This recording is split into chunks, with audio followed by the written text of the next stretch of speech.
Hello बच्चों आज आपके विज्ञान का कक्षा 6 का पाठ करेंगे हम, जिसका नाम है शरीर में गति। और ये आपकी किताब का 5वां पाठ है। तो देखते हैं बच्चों कि मनुष्य या फिर दूसरे जीवों के शरीर में किस प्रकार गति होती है। तो देखिए यहाँ आपका पहले क्वेश्चन में आपके लिए लिखा है कि जीव जंतु एक स्थान से दूसरे स्थान तक किस प्रकार गमन करते हैं। गमन करना मतलब चलना जाना, ठीक है, कि वो एक स्थान से दूसरे स्थान पर किस तरह पहुंचते हैं, जाते हैं। तो उसके लिए क्या है, आप कैसे चलते हैं, आप अपने पाँव से चलते होंगे, है ना, तो आप चल कर जाते हैं, दौड़ कर भी जा सकते हैं। तो यही सब हमारे गति के अनेक ढंग होते हैं। तो आंसर देखिए, जीव जंतु एक स्थान से दूसरे स्थान तक जाने के लिए गति करते हैं। क्या करते हैं? गति करते हैं। कोई एक जगह रुक कर तो नहीं जा सकता ना बेटा एक दूसरी जगह पे, तो उनको गति करनी ज़रूरी है। उनकी यह गति अनेक ढंग या प्रकार से हो सकती है, और वह जो अनेक ढंग या प्रकार हैं वह क्या हैं? जैसे चलना, टहलना, दौड़ना, उड़ना, रेंगना, छलांग मारना, तैरना इत्यादि। तो मतलब विभिन्न जीव जंतु जो होते हैं वो अलग अलग तरीक़ों से एक स्थान से दूसरे स्थान तक जाते हैं, गति करते हैं। ठीक है, इसके बाद हम अगला क्वेश्चन देखते हैं। अगले क्वेश्चन में लिखा है, मनुष्य अपने शरीर के हिस्से या भाग द्वारा शरीर के विभिन्न भागों को मोड़ अथवा घुमा पाते हैं। तो वह कौन सा हिस्सा है? ठीक है, तो यहाँ पर मुझे लग रहा है थोड़ा सा क्वेश्चन में एक शब्द रह गया है। मनुष्य अपने शरीर के यहाँ बीच में आप लिखें बच्चों किस, या फिर आप लिख सकते हैं कौन से हिस्से या भाग द्वारा शरीर के विभिन्न भागों को मोड़ अथवा घुमा पाते हैं। ठीक है, या फिर आप यहाँ लिख सकते हैं किसकी सहायता से। बीच में ये शब्द रह गया है बच्चों, ये आप पूरा कर लें, सहायता से। तो देखिए, जो भी मनुष्य अपने शरीर को हम लोग मोड़ पाते हैं या घुमा पाते हैं किसी भी अंग को, तो वह हमारी संधि के कारण, हमारे शरीर में पाई जाने वाली विभिन्न संधियां जो होती हैं उनकी सहायता से हम अपने शरीर को मोड़ पाते हैं। जैसे कि आप अपने हाथ को मोड़ सकते हैं, आप अपने हाथों से लिख सकते हैं। तो ये सब क्या है कि हमारे हाथों में विभिन्न प्रकार की संधियां पाई जाती हैं जिनके कारण हम ये सब कर पाते हैं।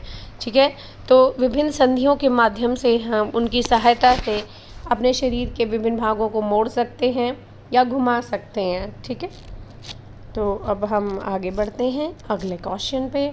ये देखिए, ये आपकी बुक का चित्र है, इसकी मदद से आप अच्छे से देख सकते हैं कि अगर मान लो आपके हाथ पर ये इस तरह से सीधा एक लकड़ी का फट्टा बांध दिया जाए, तो क्या आप अपने हाथ को मोड़ पाएंगे? नहीं मोड़ पाएंगे ना। पर अगर ये बंधा हुआ नहीं है, ये आपका यहाँ से हटा दिया जाए, तो क्या होगा? आप अपनी कोहनी से, यहाँ से, इस कोहनी से आप अपना हाथ मोड़ सकते हैं, है ना। तो यहाँ कोहनी पे क्या है? यहाँ कोहनी पे बच्चों संधि है। ठीक है, एक जोड़ है। इस जोड़ के कारण आप अपने हाथ को कोहनी से मोड़ सकते हैं।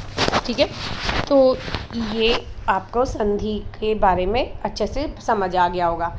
और ये देखिए, ये एक जो आप सारणी देख रहे हैं ये आपकी बुक से ही है। इसमें ये पूछा हुआ है कि विभिन्न स्थान से एक स्थान से दूसरे स्थान पर जीव कैसे गमन करते हैं, है ना।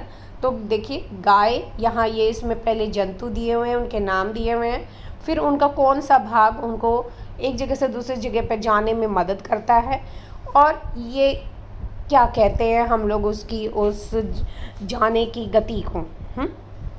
तो देखिए, सबसे पहले है गाय। गाय अपने पैर से चलती है ना, और वह चलती है, तो ये लिख दिया है चलती है। मनुष्य जो है वो भी अपने पैरों का प्रयोग करते हैं एक स्थान से दूसरे स्थान जाने के लिए, और मनुष्य जो है वह भी चलता है। आप दौड़ कर भी जा सकते हैं एक स्थान से दूसरे स्थान तक, तो आप यहाँ दौड़ कर भी लिख सकते हैं, चलना, दौड़ना, है ना। अब यहाँ पर कोई भी लिख सकते हैं। सांप जो होते हैं वो अपना पूरे शरीर का, संपूर्ण शरीर का प्रयोग करते हैं, और आपने देखा होगा वो हमेशा रेंग कर चलते हैं, तो इसलिए लिखा है रेंग कर। पक्षी जो होते हैं उनके पंख होते हैं, पंखों की मदद से आपने देखा होगा वो उड़ते हैं, है ना, तो वो उड़कर एक स्थान से दूसरे स्थान तक जाते हैं। पक्षी जो होते हैं अपने आप चलते हुए भी देखे होंगे, नीचे ज़मीन पर पक्षी चल रहे हैं होते हैं, तो यहाँ पर आप पंख के साथ में बच्चों उनके पैर भी लिख सकते हैं, ठीक है। और पैर लिख रहे हैं तो यहाँ उड़कर के साथ में आप यहाँ उनके लिए चलकर भी लिख सकते हैं, क्योंकि नीचे ज़मीन पर आपने कबूतर को ख़ास तौर से देखा होगा, कबूतर जब दाना चुगते हैं तो वो चलकर एक दाने से दूसरे दाने तक जाते हैं।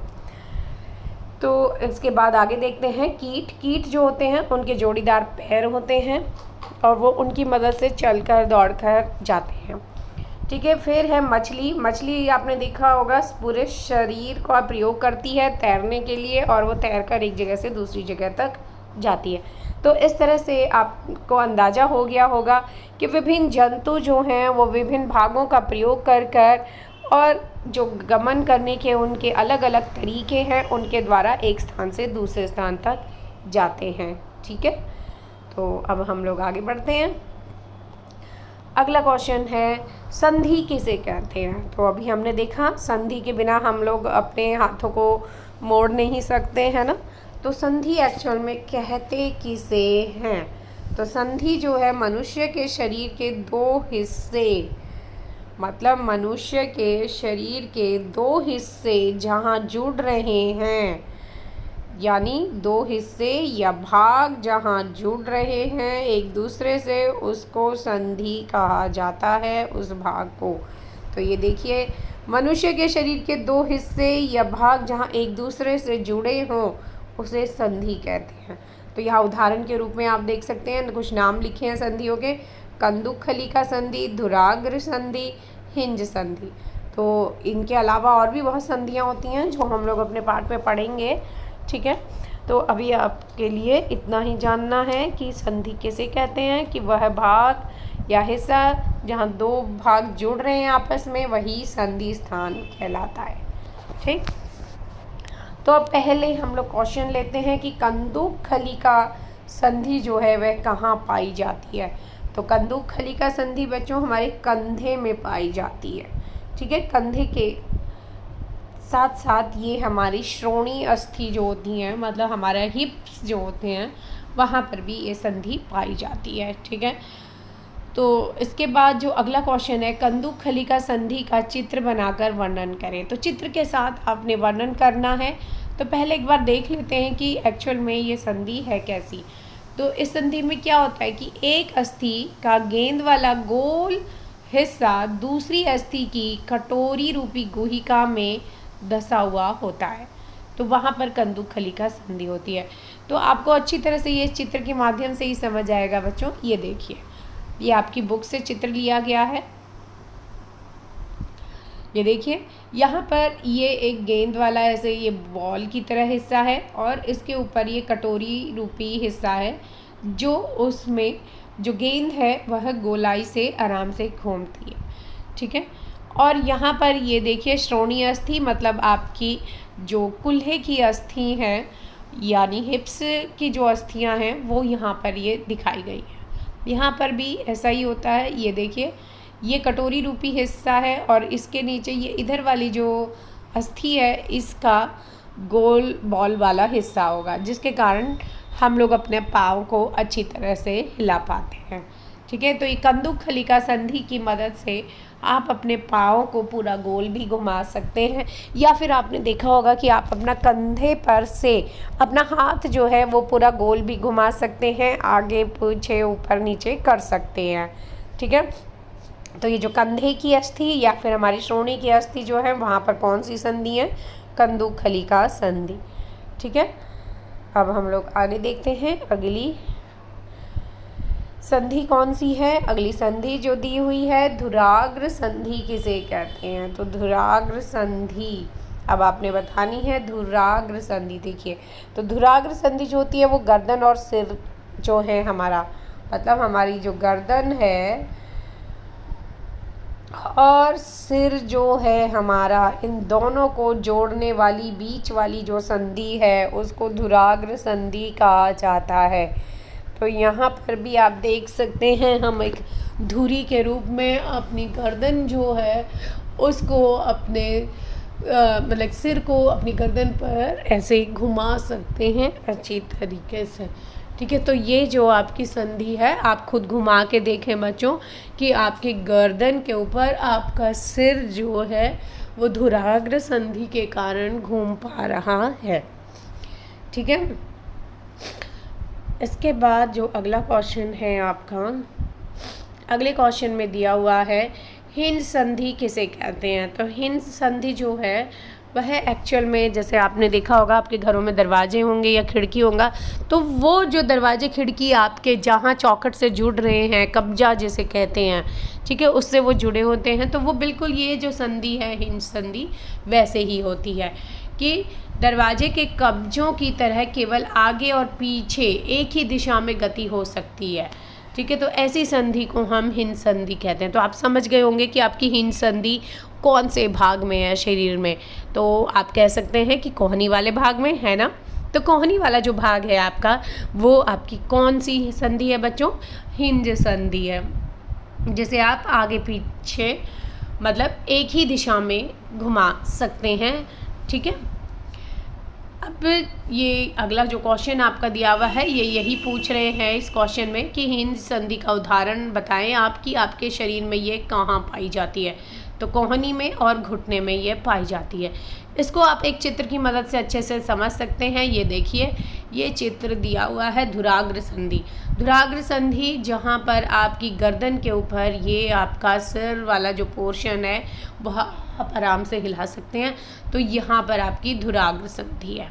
ठीक है, ये साथ वाला चित्र जो है आपकी घुटने का दिया हुआ है। यहाँ ये देखिए, इस घुटने को आप एक तरफ ही मोड़ सकते हैं, आप ऊपर की तरफ उसको मोड़ के नहीं ला सकते हैं। ठीक है, तो ये आपकी हिंज संधि का उदाहरण है, घुटना और आपका कोहनी। इसके बाद अगला क्वेश्चन देखते हैं। अगले क्वेश्चन में पूछा है अचल संधि किसे कहते हैं। तो बच्चों यहाँ नाम से ही आपको पता चल रहा होगा, अचल यानी कि कोई चीज़ जो ना चल रही हो, है ना। अचल का मतलब तो वही हुआ। तो अचल संधि हम किसे कहेंगे कि जो संधि अपने ऊपर जिसको भी जोड़ रही है उसे हिलने नहीं दे, है ना, तो उसे हम क्या कहेंगे? अचल संधि। तो अचल संधि का उदाहरण अब आप बताएं। देखिए, इस चित्र की मदद से भी आप बता सकते हैं। तो इस चित्र में आप देख रहे हैं कि जो आपका दांतों का ये जो जबड़ा दिख रहा है आपको, इसमें आप अपने मुंह में देखते होंगे एक नीचे वाला जबड़ा होता है, एक ऊपर वाला। तो ये जो ऊपर वाला जो जबड़ा है बच्चों आपका दांतों का, क्या आप इसे हिला सकते हैं? बताएं, आप इसे हिला सकते हैं? आप नहीं हिला सकते हैं। आप नीचे वाले जबड़े को हिला के देखें, आप अपने नीचे वाले हिस्से को हिलाएंगे, आपकी ठुड्डी जो होती है वो भी हिलती है अच्छे से। ठीक है, परंतु आप अपने इस ऊपर वाले जबड़े को वहाँ से नहीं हिला सकते हैं। ठीक है, तो ये ऊपर वाला जबड़ा आपके किसके साथ अटैच है? आपकी ऊपर खोपड़ी के साथ, है ना, जिसे हम कपाल कहते हैं। तो कपाल और ऊपर वाले जबड़े के मध्य जो संधि है वह आपकी कौन सी संधि है बच्चों? अचल संधि है। ठीक है, तो ये आपका उदाहरण भी आपको पता चल गया होगा और इसकी परिभाषा भी कि वह संधि जो अस्थियों को हिलने नहीं देती है उसे हम अचल संधि कहते हैं। ठीक है, और इसका उदाहरण आपका ऊपर वाला जबड़ा और कपाल के मध्य जो संधि है वह अचल संधि है। ठीक है, अब अगला क्वेश्चन। अगले क्वेश्चन में लिखा है कंकाल किसे कहते हैं। अब देखो, बच्चे डर जाते हैं ना रात को देख के कंकाल का चित्र, तो यहाँ पर ये आपके लिए कंकाल का चित्र बनाया दिया गया है जो आपकी बुक का है। ठीक है, इसको देखकर आपको याद आ गया होगा। बच्चों को डरावनी फिल्में देखने का, भूत वूत देखने का बड़ा शौक़ रहता है फिल्मों में, तो ये कंकाल इसी तरह से उसमें दिखाए जाते हैं। तो ये जो कंकाल है ये एक्चुअल में है क्या, है ना। तो ये हमारी सारी अस्थियों का एक ढांचा है। अस्थियाँ मतलब बच्चों हमारी हड्डियाँ, है ना। हड्डियों का जो हमारे शरीर का ढांचा होता है उसको हम कंकाल कहते हैं। मतलब हमारी अस्थियों से बना हुआ जो एक ढांचा है हमारे शरीर का, उसको कंकाल कहा जाता है। ठीक है, यहाँ पर इसका परिभाषा देख लेते हैं हम लोग एक बार, क्या लिखी है। शरीर की सभी अस्थियों द्वारा एक ढांचे का निर्माण किया जाता है जिसे कंकाल कहते हैं, है ना। वही बात है कि सारी अस्थियों द्वारा एक ढांचे का जो निर्माण किया गया है उसे कंकाल कहा जा रहा है। इसके बाद अगला क्वेश्चन है, मानव शरीर में कंकाल का कार्य लिखें। तो बच्चों, इस कंकाल का आप सोचेंगे एक बार तो कि इसका भी कुछ कार्य होता है, तो बिल्कुल होता है ना। इसके बिना तो हमारे शरीर का वजूद ही नहीं है। आप इसके बिना चल नहीं सकते हैं, आप कोई काम नहीं कर सकते। आप खुद सोच के देखो एक बार कि अगर आपकी हड्डियाँ ना हों, आपके शरीर में जो आपकी अस्थियां हैं वो एक कठोर भाग है आपका, जो आपको मजबूती प्रदान करता है चलने में, कुछ काम करने में। अगर ये हड्डियां नहीं हैं आपके, तो क्या है, आपके शरीर में सिर्फ मांस ही मांस बच जाएगा, और उन मांस की मदद से आप क्या चल पाओगे? आप बिल्कुल कुछ नहीं कर पाओगे, आप पड़े रहोगे बस, है ना। तो जैसे अगर आपकी किसी हड्डी में फ्रैक्चर हो जाता है, या आपने देखा होगा कभी किसी के हड्डी में टूट जाती है, तो कितना मुश्किल हो जाती है उस बंदे के लिए, है ना। तो कंकाल के बिना हमारे शरीर का कोई अस्तित्व नहीं है, हम लोग ना ही ढंग से चल सकते हैं। तो अब इसके कार्य देखते हैं, कितने कार्य हैं इसके। कंकाल हमारे शरीर को आकृति देता है। सबसे पहले तो हमारे शरीर को, जो आप लोगों का सुंदर सुंदर शरीर है ना, उसको आकृति देने का काम कौन करता है?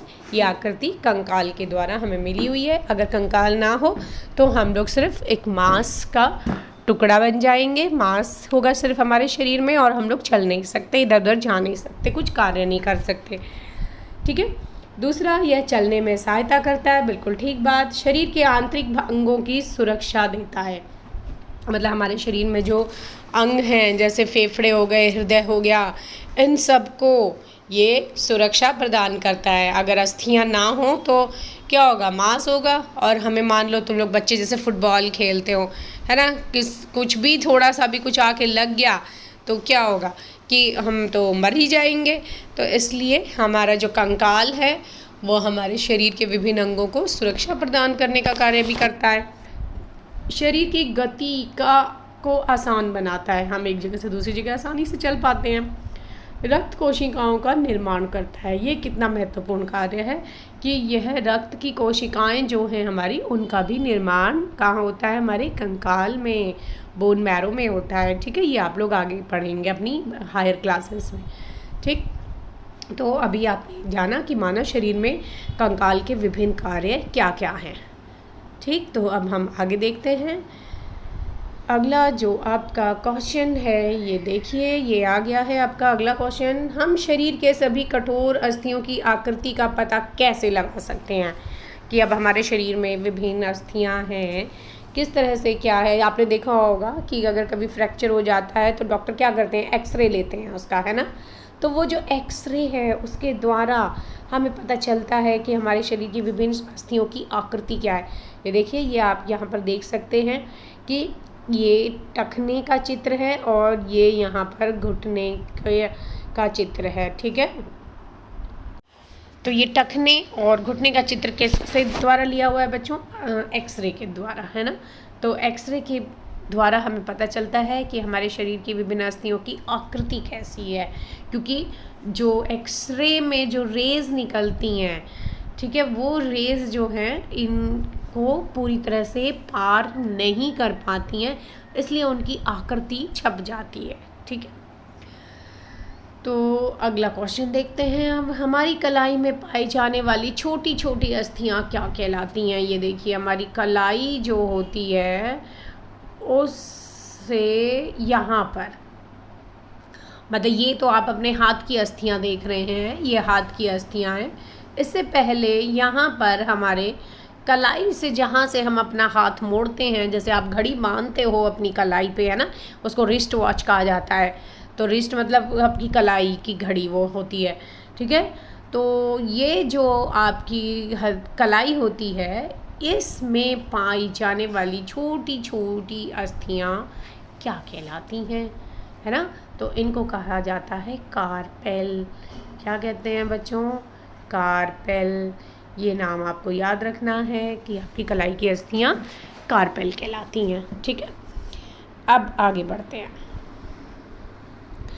अगला क्वेश्चन जो दिया है में लिखा है कि आपके मनुष्य के शरीर के पीठ में गर्दन से प्रारंभ कर नीचे पीठ तक पाई जाने वाली लंबी अस्थि क्या कहलाती है? आप इसे खुद छू के देखो, आपकी गर्दन से लेकर पीछे पीठ में एक लंबी अस्थि पूरा आपके शरीर में नीचे तक पाई जाती है, मतलब आपके कूल्हे तक। ठीक है, ये जो अस्थि है आपकी पूरी, ये क्या कहलाती है? इसको कहते हैं बच्चों मेरुदंड। क्या कहते हैं? मेरुदंड। ठीक है, यहाँ पर आप ये इसका चित्र देख सकते हैं। ये देखिए, ये मेरुदंड दिया हुआ है। ये आपकी गर्दन से शुरू होकर कूल्हे की अस्थियों तक पहुँचती है। ठीक है, ये है मेरुदंड। अब आप इसमें देख रहे होंगे ये छोटी छोटी कई सारी अस्थियां मिलाकर ये बनी है मेरुदंड। ये पूरी एक हड्डी या एक अस्थि नहीं है, ये विभिन्न अस्थियों को मिलाकर बनाई गई है। तो ये जो छोटी छोटी इसमें विभिन्न अस्थियां हैं, इन्हें कहा जाता है कशेरुका। क्या कहते हैं बच्चों? कशेरुका। ठीक है, तो ये इस तरह से जो मेरुदंड है, इसमें टोटल कितनी कशेरुकाएँ हैं? 33, यानी 33 कशेरुकाओं से मिलकर हमारी मेरुदंड बनी होती है। तो ये जो आपका अगला क्वेश्चन है वो यही है कि मेरुदंड जो है हमारा, इस मेरुदंड में अनेक छोटी छोटी अस्थियों से मिलकर बना है, वह अस्थियां क्या कहलाती हैं और कितनी संख्या में हैं? तो मेरुदंड की अनेक छोटी अस्थियां क्या कहलाती हैं? कशेरुका। और ये कितनी हैं? 33, यानी 33 हैं। ठीक है, तो अब हम लोग आगे बढ़ जाएं तो अगला क्वेश्चन देखते हैं। अगला क्वेश्चन जो है अपना, वो लिखा है पसली पिंजर क्या है? पसली पिंजर किसे कहते हैं, या फिर आप ऐसा लिख सकते हैं, तो मनुष्य के वक्ष पर, वक्ष मतलब छाती भी आप कह सकते हैं बच्चों यहाँ पर, कि मनुष्य की छाती पर या वक्ष की अस्थियों एवं मेरुदंड से जुड़कर बने शंकु रूपी बक्से को पसली पिंजर कहते हैं। ये देखिए, ये चित्र दिया हुआ है, ये आपकी बुक से लिया हुआ चित्र है कि यहाँ पर आप देख सकते हैं आगे की तरफ ये वक्ष की हड्डियाँ हैं, इस तरह से ये वक्ष है, और पीछे की तरफ आपका पीछे की साइड जो है मेरुदंड से ये जुड़ी होती हैं। ठीक है, तो ये सारी की सारी जो अस्थियाँ आपकी वक्ष वाली हैं और पीछे से मेरुदंड के साथ जो वक्ष वाली है जुड़ी हुई हैं, इसको कहा जाता है पसली पिंजर। क्या कहते हैं बच्चों? पसली पिंजर। ठीक है, आपने घर में सुना भी होगा, पसलियाँ जो हैं वो आपकी, मतलब कि कभी मान लो आपको कुछ खेलते हुए बॉल लग जाए तो वहाँ पे दर्द भी हो सकता है, तो हमेशा ध्यान से आपको खेलना चाहिए। ठीक है, अपने शरीर का ध्यान रखना बहुत ही ज़रूरी होता है ना। आपके हमेशा काम आएगा आपका शरीर। आप थोड़ी सी भी आपके शरीर में कोई प्रॉब्लम होगी तो आपको दर्द होएगा, तो इसलिए हमेशा अपने शरीर का ख्याल रखें। तो ये आपको समझ आ गया होगा पसली पिंजर हम किसे कह रहे हैं। इसके बाद हम लोग अगला क्वेश्चन देख लेते हैं। अगले क्वेश्चन में लिखा है पसली पिंजर का क्या कार्य है। तो आप देख रहे हैं कि पसली पिंजर जो है वो हमारे वक्ष में होता है, और वक्ष वाले ही स्थान पर हमारे बहुत महत्वपूर्ण अंग होते हैं दो। कौन कौन से? एक तो होते हैं फेफड़े और एक है हमारा हृदय, यानी दिल, है ना। तो ये दोनों ही जो हैं, अगर यहाँ हमारी हड्डियाँ ना हो तो इनकी सुरक्षा बहुत मुश्किल हो जाएगी। तो इन दोनों को सुरक्षा प्रदान करने का कार्य कौन करता है? पसली पिंजर। ठीक है, तो पसली पिंजर मनुष्य के कोमल एवं महत्वपूर्ण अंग जैसे हृदय एवं फेफड़ों की को सुरक्षित रखता है। तो ये इसका आंसर हो गया कि जो फेफड़े हैं और हृदय है उनको सुरक्षित रखने का कार्य पसली पिंजर का है। ठीक है, अब आगे देखते हैं। आगे आपके, तो बच्चों आपके जो क्वेश्चंस थे वो यहीं तक थे कि आपने पसली पिंजर तक आज करना है, फिर आपके लिए कल अलग से वीडियो लाएंगे।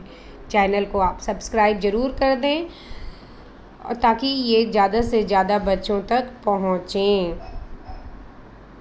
ठीक है, चैनल को सब्सक्राइब ज़रूर कर दें। आपके जो वहाँ पर बेल आइकन है उसे प्रेस कर दें, और कमेंट और शेयर भी करें, ताकि अगर आपको कोई कमी लग रही है या आपको अच्छा लग रहा है वो सब आप कमेंट में लिखें, ताकि हमें पता चले और ज़्यादा से ज़्यादा मोटिवेशन मिले कि हम इस तरह के और वीडियोस बनाएं आपके लिए। ठीक है बच्चों, तो इसलिए चैनल को सब्सक्राइब ज़रूर कर लें। धन्यवाद बच्चों।